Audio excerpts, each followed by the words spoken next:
Welcome to Kidney Talk, a program of Renal Support Network, a show that streams health, happiness, and hope to the kidney community. You can download all Kidney Talk shows from iTunes and find a variety of resources to help you navigate this illness at rsnhope.org. Please welcome your host, Lori Hartwell, who has lived with kidney disease since the age of 2. Well, welcome to Kidney Talk. I always love speaking to my fellow peers. And we have an amazing guy right now. His name is Shelby McClure. And he is going to tell us about his experiences with all the different dialysis treatments options he did before he got transplanted. So welcome to the show, Shelby. Thank you. I'm glad to be here. Thank you. So tell us, when were you first diagnosed with kidney disease? How did you about the illness? When it hit me, I knew I was diagnosed maybe 4.5 years ago, somewhere around there. And my nephrologist had told me that my kidney function was decreasing. And it was believed that the medication that I was using was what was actually destroying my kidneys. So when it got to the point that dialysis was in my future, I had no idea of what dialysis entailed. You know, I've heard of it, but I didn't know what it entailed. I don't particularly like the first word, dialysis, Right. It doesn't sound pleasant. I like the other options. So when you first learned you had to do dialysis, you have many choices from in-center peritoneal dialysis, which is a home treatment, and home hemo. And then, of course, transplant. But you chose PD. How did you learn about that treatment option and choose that one? Well, when it was explained to me, the option of PD, naturally, no needles. And that's the most appealing. The freedom of treating yourself at home, not having to travel to a center and being dependent on being at that center 3 times a week for 4 or 5 hours at a time. So when that was presented, that seemed to be the best option for me at that time. Well, and it gives you more time at home, right? What do you like to do with your free time? Right. Well, what do I like to do? With your free time Absolutely nothing. But the options there. I retired 13 years ago, 12 years ago, I'm sorry. And I had all these ideas and goals that I wanted to do, but dialysis interfered with that because you don't have the same level of mobility. And I had some other medical issues as well. But PD was explained to me that you would treat at night as you sleep. That was great because that allowed you to not be tied to a machine for whatever length of time, which generally I believe was about 8 hours a day. Uh-huh. So your day wasn't being tied to a machine. Right. Well, because you go to the center and then, by the time that you transport there and it's a long day when you go to the center. Very, very long. It's a long day. So how long did you do PD and what was it like? I did PD for right around 3 years, 2.5, 3 years. And like anything, when it comes to medical treatment, it's not fun. But PD is the least invasive, in my opinion. If you don't like needles, it works the best. You hook yourself up to your machine at night and you go to sleep. And in the morning, you disconnect. Well, I was on PD for 9 years. Wow. So I totally get you with no needles because I don't have a lot of good veins. I'm not a good candidate for vascular accesses. So PD really did save my life because I didn't have to have accesses during those years of treatment. So tell me a little bit about, PD started to not work for you as much?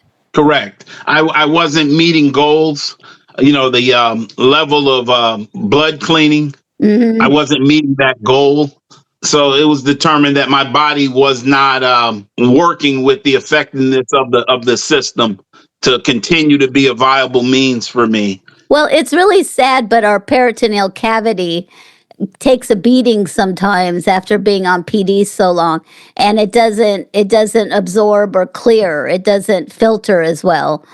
Right. So they gave you the discussion. You could go in center or home hemo and stick yourself. So how did that come about, and how did you come through that a conclusion that, you know what, I'm going to have to stick myself? I would say that the convenience of being at home was the most appealing aspect of the whole home hemo. But the downside, and there's something that's just adverse to your psyche, to take a big needle and stick yourself with two needles 4 times a week.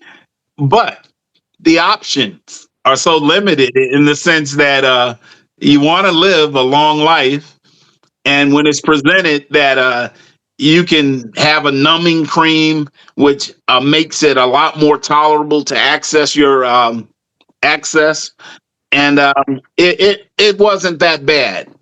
I'm a big scaredy cat when it comes to needles, but over time, you get used to it. You're trained.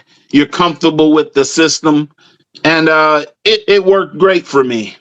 Now, what kind of access do you have? Do you have a fistula Yes, or a ma'am. graft? A fistula. Oh, that's wonderful, because those are the best access you can have Yes, is a fistula. And so, where is your fistula located? on my right arm, On your right? Is it lower or upper? upper. It's Oh, okay. right in the bend of my elbow, and then it reaches up to my bicep in 2 spots. Wow. I have no issues with it. I've had to have vascular where they've had to widen some of the area because I have very narrow veins, but I had no complications and no real issues with it at all. Are you left-handed? No, I'm right-handed, Oh, but that's interesting. yeah, but when I got the fistula, it wasn't presented to me that, hey, do you want your offhand? Oh, wow. And it wasn't explained at all. Oh, usually that doctor needs a talking to. Right, Because right, usually they ask which arm is dominant and go for the other arm. right. So you learn to use your left hand to cannulate yourself. Yes, which for me it wasn't bad to do it, but after learning that how the process works, of course it should have been on my offhand because Right. yeah, accessing would have been easier. But I didn't really incur any issues. I guess I'm not as they say even-handed, but it didn't present a problem. What was training like? Did you go to the center for a while for training? Yes, What yes, was I that did. process like? It was wonderful for me because the staff was so, I don't want to say fun, but they were a great team of nurses and my doctor. They were a great team. Everybody in that office, and it made the process a lot easier to deal with because any issues that you may have mentally about the process, they were able to encourage you, explain what you may go through. So the process itself was not bad at all. Well, it's interesting you say that, because I don't know about you, but when I walk into a doctor's office or any type of clinic, I can tell immediately the energy in the room. And when, isn't it true? Yeah, And if there's a jovial kind of energy, it makes me not feel as much stress about being there. one Um, hundred but percent. Yes. but when they're kind of like, you could feel the tension if they're not getting along or something, you're like, uh-oh. 100%. There have been experiences in the medical field where you feel like a cow going through a processing plant. It's very sterile, but this was very pleasant. And the nurses, they're trained to recognize what a patient may be experiencing because they're always looking at you, watching you, trying to make sure you're comfortable. If you have any questions, if you're going through any issues, they're right there to kind of assist you through that transition. So for me, it was a very good experience, all things considered. Well, with home hemo, now where do you do your home hemo treatment in your house? When I did it, it was in my bedroom. Okay. Yes, yes, because I'm a night person, and I would do my treatment late at night, and it worked fine for me. I had no issues. I have a bathroom in the master bedroom, so I didn't have a long drain line running from the bedroom to the bathroom. So it was. I incurred no problems actually. Now, do you do solo home hemo or do you have a care partner? Well, up until January of this year, I did home hemo and I didn't have a care partner. For me, that wasn't a problem. For a lot of people, I understand that they'll have a care partner, and that makes it so much easier on the patient. It is a lot of work. Yes. I mean, I did it for a year, and Mhm. it's all a lot of work because the biggest thing is where do you put all the supplies? Right. You know, you got to find a place, and I think we should get a certificate after we graduate from dialysis on shipping and receiving, don't you? I Oh, most mean, definitely. we're like qualified to have a Amazon job, right? 100%. Because my living room just became a mini warehouse Oh, when it wow. came to PD. You know, you have 35 boxes of solution and supplies. And with home hemo was a lot better because instead of half my living room being taken up, there was just maybe like a 4 drawer storage cabinet, and that contained all of my necessary supplies. So it made it much better to deal with. Home hemos, in my opinion, is the best. Did they have an RO system? Is that how it worked for the water fluid? How did you deal with? Do you have to hang the bags for your machine? It's a purification system. There's a drain line, there's a water line, and you would make your batch as they would Big describe it. O. Yes, and it's a lot better than the hanging bags, in my opinion. Oh God. I Yeah. mean, I'm only 4'10", and I had to hang the 2 liter bags, or Oh, I could they're do over heavy. 2 liter. I was just, yeah, it's you get a workout, that's for sure. So how did you cope emotionally with all this? What did you do to help yourself cope during, the time when you're sitting on the machine and you're like, God, I'd rather be at the game. Well, for me, I had a tablet, and I could watch movies, videos, books. I had my radio. So there was always something to occupy that time. And over time, that 4 hours that the treatment would last, it didn't bother me at all. But you find ways to kind of occupy yourself. You might snack a little. So once you have your little system in place and you have everything set up the way you like, it's not that big of a deal. You learn to adjust and you watch your favorite TV shows. Exactly. Exactly. So, how did you learn about transplants? So, when was it first presented and how did that come about to get evaluated? Well, again, my nephrologist, when I was getting to the point where my kidney function was, almost kaput, he had sent me to kidney failure training that they put on at the local hospital. And that kind of brought you up to speed on what to expect, what was in your future. And that was very helpful. That's something that, in my opinion, should be presented much earlier to give you an idea of what you can expect.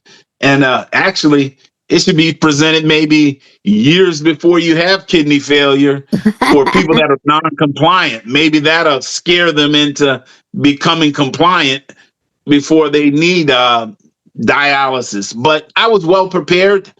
And so you have an idea of what to expect once that's exposed to you. And then over time, you're processing all of that information. So when the day does come, it's like, okay, here it is, and this is what I expect to happen. So it makes it a lot easier. because you're already psychologically prepared for it. Now, how long did you wait? Did you get a deceased donor or a living donor? It was a deceased donor, and I had to wait a few years, but I got a bump or credit, weight credit. They give you a credit for time. On dialysis prior to. Yes. Yeah. So that sped up the process, I guess, a little bit. But it was a deceased donor. The donor, from my understanding, they were alive and they had to have a procedure. And I don't know all the dynamics of that. But when I got the call, it was in January of this year. I didn't expect to get a kidney because I had been called in the past, and they would tell me, "Oh, you're 4 on the you're number 2 in line, so be on standby." And then it would always fall through. Mm-hmm. So this last time they called me, they told me I was number 4 in line. So I'm like, they're really wasting my time here. And they said, "Well, somebody will call you in the middle of the night." And then that didn't happen. And then early in the morning, I got a call and they said, "How long does it take you to get here?" And I said, "Oh, it's an hour drive." And they said, "Well, can you be here in an hour?" And I was like, "Well, I was asleep, so I know I can't be there in an hour, but I can get there as quick as I can." So when I got there, it was maybe an hour and 45 minutes after the call, hour and 30 minutes. And I'm just expecting to hear them say, "Turn around and go home." And they said, "We're going to do a couple of tests and then we're going to prepare you for surgery." You didn't have time to get the nerves going, did you? Right. It was so quick. I remember they did a chest x-ray and a couple of other tests. So that took a few hours. And they were tests that I had previously done as a annual recertification. Uh-huh. So once that was out of the way, it was pretty much, "Here, we're going to do this, we're going to do that. And then here, we're going to give you some medication to relax you. And then when we bring you into the OR, we'll knock you out." Who was the first person you called saying, "Hey, I'm getting a kidney"? I don't remember. It may have been my son or my mother. Yeah, saying, "Hey, I'm going for it." Yeah. So it was pretty, I mean, it's often interesting because some people wait days because kidneys can, sometimes a person's on life support, and so it can take much longer. But I think you got the best case scenario. So you didn't have time to get nervous. And then the other problem is they tell you not to eat. So so you got the kidney quick. So you didn't have to watch TV and see all the commercials come up about food. Right. Because at that point, anything would look good. Yes. So you got the kidney and you wake up. Did it work right away? Was it like ready to go? Goodness. It was probably working before they connected it. That kidney immediately was producing so much urine. I was shocked. Because I was expecting, like they inform you, there's a wake up time. Sometimes it may take a day or several hours, and you still may have to do a dialysis treatment until that point. It was instant. How much weight did you lose? How much? I mean, that's the craziest thing, is because after you get a transplant, you don't realize how much fluid you have on you. Right. Well, I lost plenty. I lost at least 15 pounds, possibly more, because my stomach, it wasn't flat, but it was like, wow, I haven't seen my stomach like that in a long, long time. It was my pants, even with my belt in the last hole, they were still falling off of me. I was like, wow. You have to go out and get a new wardrobe, don't you? No, I just started eating again. Well, my goodness. With some of the medications, you have to have enough food on your stomach to kind of deal with the medication side effects. because Hmm. there's the medication, for me at least, made my stomach very sensitive. And I learned over Okay. time that the more food I would have on my stomach, the less the effects of the medication were. You know what? One of my favorite foods to eat is when my stomach up is upset is applesauce. That Applesauce didn't is work such. for me. It Right. didn't work for you. No, but people, that's their go-to because it kind Yeah. of coats the stomach, and Right. it allows them, especially in the morning, to take their morning medications.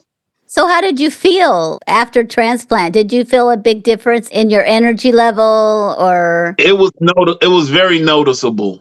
It's just like when you're first in end stage like renal failure, you finally recognize how tired you are and how much energy you no longer have. It's the same with the transplant. You instantly notice that you have more energy, you're starting to feel better, and that's surprising. But it's a great feeling. You don't realize because it's such a slow process, you forget how bad you feel. Right, It just correct. becomes your new normal.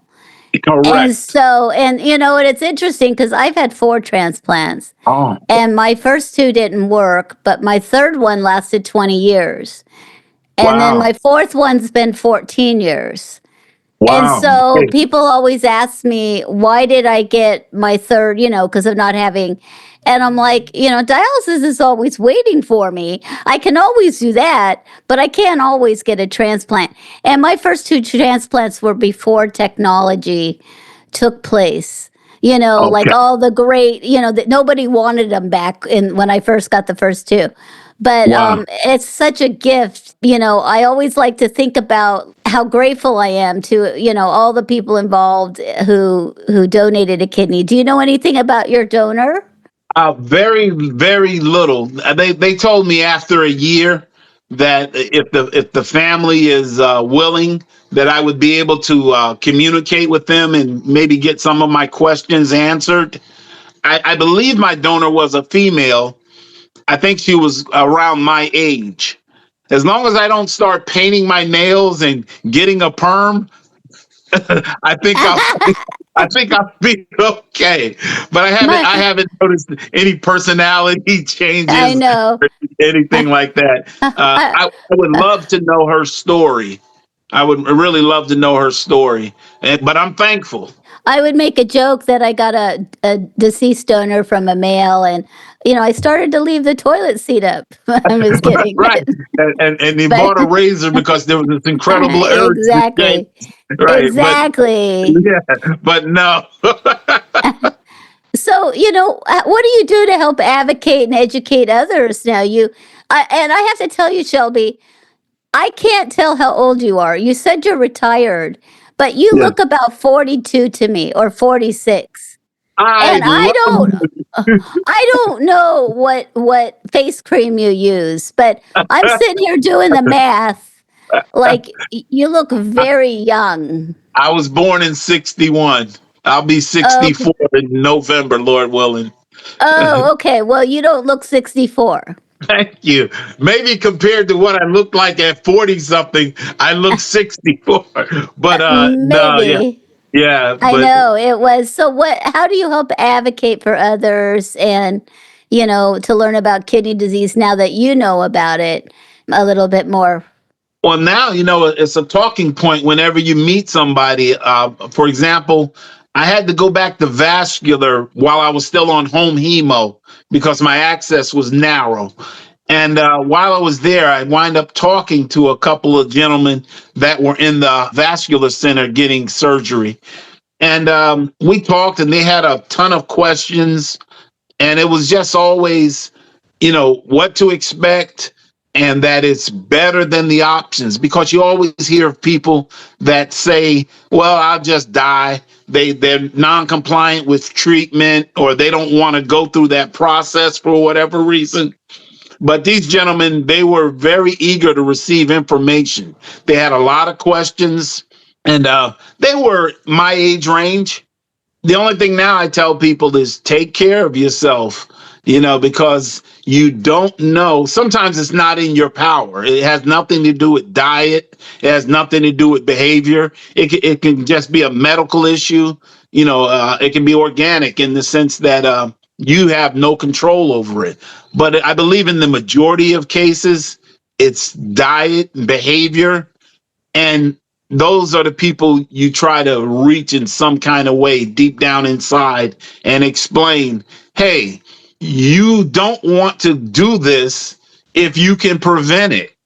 If you can prevent it, there's nothing better than your body, your organs functioning properly. But if you abuse yourself and you get to the point that you have to be on dialysis, you're going to look back and say, wow, had I treated myself properly, I wouldn't be in this position. Because dialysis is not without its issues. It's just the only. It's a treatment. Right. It's a treatment. Exactly. It's a treatment. It's a treatment. And, you can go on and on and on. We're very lucky to have the treatment options. Some countries don't have it. Right. So what do you look forward to in the future? Just hopefully living a long, healthy life. But I really want to see an improvement in kidney awareness. It's something that you don't think about. And I can tell you stories of people that I've known over the years, guys that you may go to lunch with, and especially with men, they grab the salt shaker off the table and they just start shaking. Even before they taste their food, they automatically are dumping salt on top of an unknown.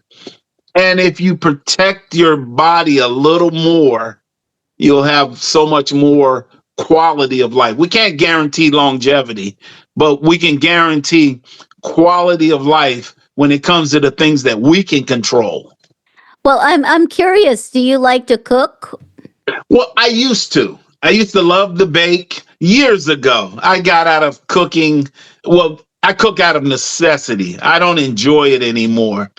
I used to love to cook and I love to bake, but that was a long time ago. I know, because restaurant food is so salty. It is But poison. interesting, with my blood pressure, I actually have a low sodium. I actually have to eat salt with my kidney. I mean, Wow. it's so weird. It's like, Yeah. I have never experienced before, but this kidney works so well that it doesn't matter if I eat salt at all. So Yeah, that's great. it's everybody's different, but I don't use. Everybody's different. But having said that, I never pick up the salt shaker. So, Okay. So it just, food has so much sodium in it anyways. Correct. Yes, Yeah. yes. And salt actually kind of damages your taste buds. And over time, you require more and more sodium in order to taste the effects of sodium. Right. So if you stay away from salt, you start to naturally taste the true taste of food. Yeah, and there's other ways to season your food that has a positive impact on your body. Right. There was a famous doctor, Dr. Belding Scribner, who was a grandfather of dialysis. And he said that if you stop sodium or limit sodium for 21 days, you will lose the taste for it. Because Wow. sodium makes you thirsty too. Right. Yes. It's so wonderful to hear your story, Shelby. Thank you. And you went from being diagnosed to PD to home hemo to transplant. And I like to ask everybody this: what's your creatinine? Right now it's 2.4, and which is Okay. higher than it should be. But I'm learning that for me, initially when you start dialysis, whether it's PD or home hemo, you're fluid restricted. So you get into that mindset of, I may only have 32 or 40 ounces of fluid a day. You got to learn to drink. Right. And now with the kidney, they're telling you just the opposite of what you had before. Drink, drink, drink, drink, drink. And they mean water. And I'm not at that point yet where I'm drinking 90 ounces of water a day, 100 ounces of water. But I notice when I do get to that level, my creatinine drops much faster. Well, I encourage you to drink, and it is very challenging, but I do want to give you my third kidney. I left the hospital with a 2.2 creatinine. Wow. And they said I would get a few years with that kidney. This was back in the 90s. Okay. And that kidney lasted 20 years. Wow. So I thought I'd just give you that story. I mean, Thank you. I just took care of myself, but drinking is really important, and you gotta go get your Stanley Cup, okay? Go get your Stanley Cup. Yeah. and drink that water. Well, Shelby, it's been wonderful to talk to you. You have such a great, wonderful attitude, and I just loved hearing your story. So Thank you. It was a pleasure. we'll go get a drink. We'll both go get a big bottle of water right now and celebrate our gift of life. Amen. Yes. Yes. Thank you so much. It was a pleasure. Thanks for listening to Kidney Talk, a program of Renal Support Network. Please make sure to find us on Facebook or sign up for our newsletter at rsnhope.org. Kidney Talk is intended for informational purposes only. It is not intended to be a substitute for professional medical advice, diagnosis, or treatment from your physician. Always seek the advice of your own healthcare provider regarding your medical condition.